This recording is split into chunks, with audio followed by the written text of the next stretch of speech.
Heute will ich mal eine weitere Kamera aus meiner Sammlung vorstellen, die Rollei 35S.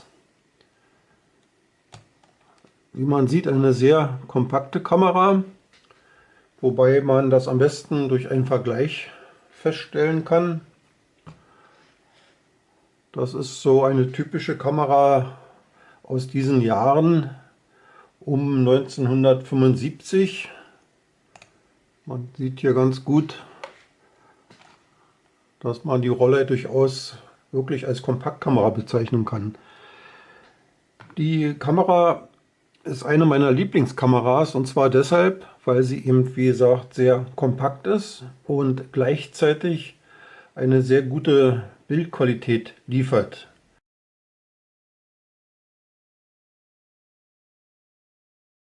Im Normalfall ist es so, die Kamera ist in einer kleinen Tasche drin und so ist sie in ihrer Transportposition. Will man jetzt Aufnahmen machen, dann nimmt man hier das Objektiv heraus, rastet es ein und die Kamera ist betriebsbereit.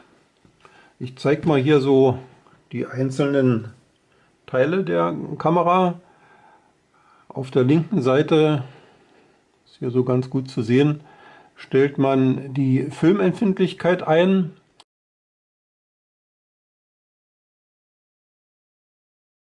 Auf der rechten Seite, das wäre jetzt hier, befindet sich eine Filmmerkscheibe, wo man festlegen kann, was für einen Film man drin hat. Das ist ganz praktisch, wenn man später nicht mehr genau weiß, was eigentlich für ein Film eingelegt war.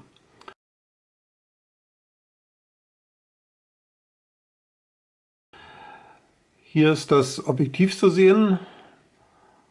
Es ist hier in dem Fall ein Rollei HFT Objektiv.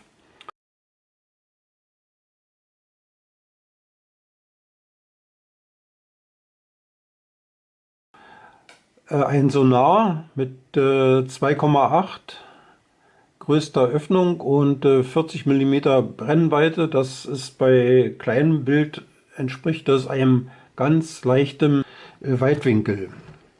Was ist hier zu sehen? Ja, und nochmal die Bezeichnung hier oben, Made by Rollei. Hergestellt wurde die Kamera in Singapur und entwickelt bei Rollei. Wobei man sagen muss, der eigentliche Entwickler war der Heinz Waaske, bekannt in der Branche als begnadeter Techniker und Entwickler, der auch ursprünglich mal bei Virgin in den 50er Jahren und 60er Jahren die Virgin Edixa Spielreflexkamera entwickelt hat. Viele weitere hervorragende Kameras gehen sozusagen auf sein Konto. Ich werde mal die Kamera jetzt öffnen. Das kann man hier unten mit dem kleinen Hebel machen. Man nimmt die Kappe ab und sieht dann hier das Innenleben der Kamera, klappt die Filmführung heraus und kann hier gut erkennen, dass doch eine sehr präzise Filmführung da ist. Man nutzte damals zur Zeit der analogen Fotografie solche Filme, Kleinbildfilme in Patronen drin. Hier ist schon die Kodierung für die DIN-Zahl mit drauf.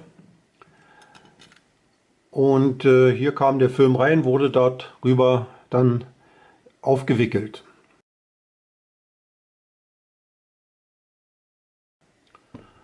So, dann mache ich mal wieder zu. Ich hoffe, dass mir das jetzt so einigermaßen gelingt, während ich hier so neben der Kamera herum hantiere, mit der Aufzeichnungskamera, meine ich.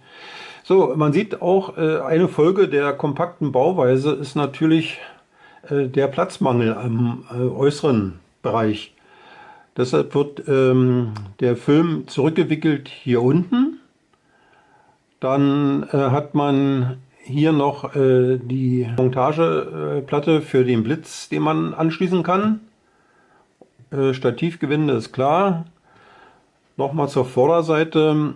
Hier links ist der CDS-Belichtungsmesser-Sensor.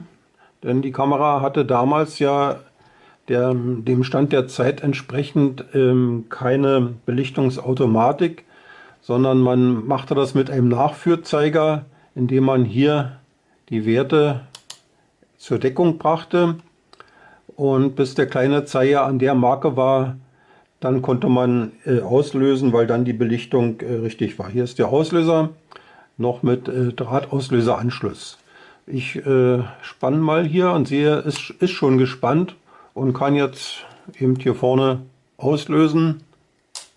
So, das war's, das Auslösegeräusch. Der Sucher hat eine gute Qualität, ist ein Durchsichtssucher mit einer Parallaxenmarke, damit man, wenn man nah an ein Motiv herangeht, entsprechend den Bildausschnitt richtig eingestellt bekommt. Die nächste Entfernung, die man nutzen konnte, war 0,9 Meter. So, vom Aussehen her eine schicke Kamera, die wirklich auch ein eigenständiges Design hat. Dieses Design ist allerdings der Technik folgend, denn der Heinz Waaske hat Wert darauf gelegt, dass die Kamera einmal so packt wie möglich ist, andererseits auch dabei ein durchaus eigenständiges Design entwickeln konnte. Ja, das war's im Groben mit der Vorstellung der Kamera. Vielleicht hier nochmal ein Hinweis zu Literatur, die es zu der Kamera gibt. Das ist jetzt hier nur noch antiquarisch erhältlich von Udo Affolter, der sich mit der Serie der Rolleihe 35 Kameras beschäftigt. Man sieht, dass sie in verschiedenen Varianten gebaut wurde. Mal hier noch mal ein Blick in die Entwicklung der verschiedenen Modelle. Ich weiß nicht, ob man das hier so einigermaßen sehen kann. Ich gehe mal hier so einfach durch. Jo, kann man ganz gut sehen. Ja, das war's mit der Vorstellung der Rollei 35S. Wer weitere Informationen zu der Kamera haben will, kann gern mein Internetforum besuchen.